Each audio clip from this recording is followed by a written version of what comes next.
Thank you to Eli and his mom Dina and sister Selma who were accompanying on that song. Appreciate your message and music.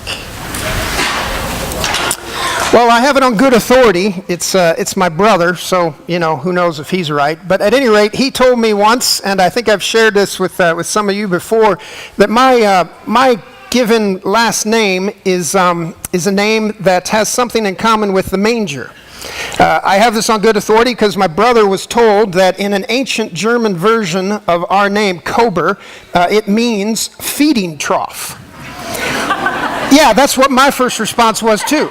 I thought, that doesn't sound so good. I wasn't so happy with this idea that sloppy eating would be associated with my last name, but then I got to thinking, that's exactly what the manger is, right? That's what the manger is. It's originally for a feeding of the animals. It wasn't expected to be a crib at the night that Jesus needed it with his family. So that changes everything for me. My namesake has something to do with mangers, with receiving the Christ child. Fact is, I believe that at some points all of us need to have something in common with mangers. We need to have a moment in which we are open to receiving the Christ, to receiving Christ into our lives and making that a priority for living. We all need to receive Christ. Whether we have the last name Kober or not, we could use Christ in our lives. It's been said that in order to catch the Christmas spirit, you have to put yourself in the path. You have to put yourself somewhere on the path for the Christmas spirit to come into your lives. What is it with this manger? The Gospel of Luke tells us in a number of times the shepherds seek out the manger. 3 times manger is mentioned in this chapter that we just looked at. When she gives birth to her firstborn son, she wraps him in bands of cloth and lays him in a manger. The shepherds hear the angels, they see the signs, and you find a child wrapped in bands of cloth, and the shepherds are told you'll find him lying in a manger. And then they will go in haste. They found Mary and Joseph and the child lying in the manger. What gives with this manger? The manger has something to do, obviously, with more than just this experience. If we go to the prophet Isaiah, Isaiah chapter 1, verse 3, we find these prophetic words, a speech against Jerusalem, and Isaiah announces, "An ox knows its owner, and a donkey its master's feeding trough, but Israel doesn't know. My people don't behave intelligently."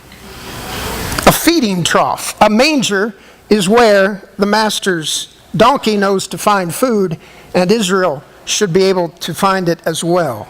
A donkey knows where to find nourishment, and it's the same place that the Christ child is laid, in a manger. God is made known.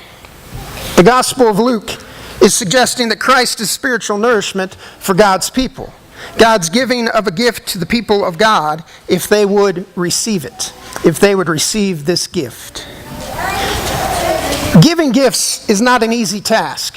Some of you were out earlier today. I know this because I've talked to some of you. You were out earlier today trying to figure out how to get just the right gift. You have to be a little bit discerning unless you did go out today, and then it's just get and go. You know that's the case. You're just trying to find something that'll at least get into the right size box that you have at home to wrap. But your favorite aunt that always is cold, you want to find something that's right for that aunt, and so you find a sweater, and you find just the right thing to keep her warm throughout the year.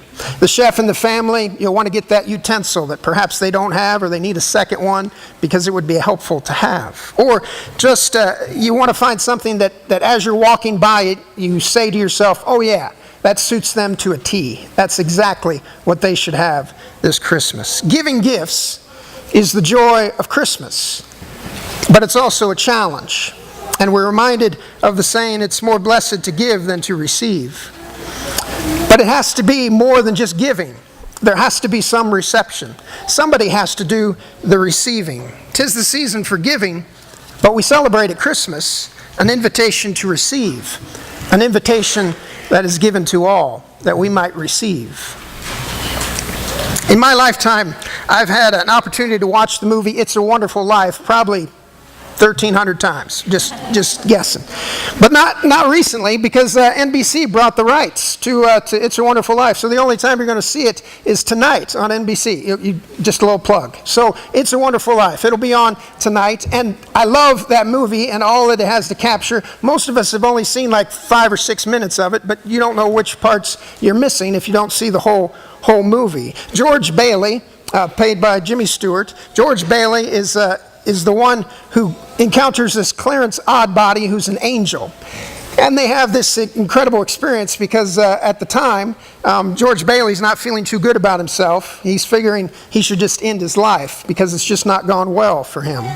When George offhandedly says to Clarence, "It'd be better if I weren't born," the angel, Clarence, grants him his wish so that he might be able to see what it would have been like if he would have never been born. The scene after scene that George goes through of seeing how things would have been different if he wouldn't have been in the world. In fact, his beloved Bedford Falls would not be Bedford Falls any longer. It would be Potterville, named after the loser rich guy in town. Here's a video of It's a Wonderful Life. Just a few seconds of it so that you might catch up. Look, who are you? I told you, George, I'm your guardian angel. Yeah, I know. You told me that.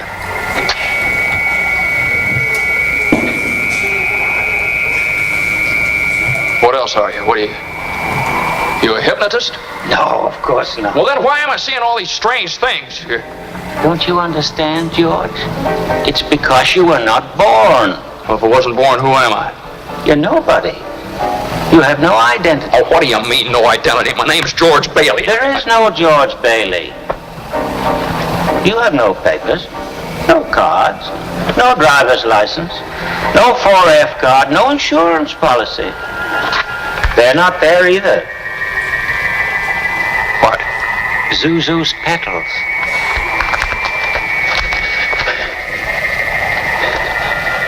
You've been given a great gift, George. A chance to see what the world would be like without you. George has been given a great gift to see what the world would be like if he wouldn't have been able to be there. All the people that he would have not been able to impact and make a difference in their life if he would not have been in the world. George Bailey has been given a gift in his experience with Clarence Oddbody. And at the close of the movie, he stands with his family in front of the Christmas tree, and he begins to receive all the gifts from all the community, realizing how important he has been to Bedford Falls and his opportunity to make it what it is today. It's a reminder of what Christmas is about. In Luke's gospel, the shepherd give one appropriate response to such a gift. That outpouring of love, the shepherd's response, is to seek out the manger, the place where God came close and near. Where God's self has been made known is in the manger. Why do we need such a gift? We need such a gift because we are in need of salvation, wholeness, and healing in our world. As our British Methodist friends put it, why do we need salvation? It's because as human beings, we find ourselves as part of an unjust, sinful, and violent world which we feel individually helpless to change.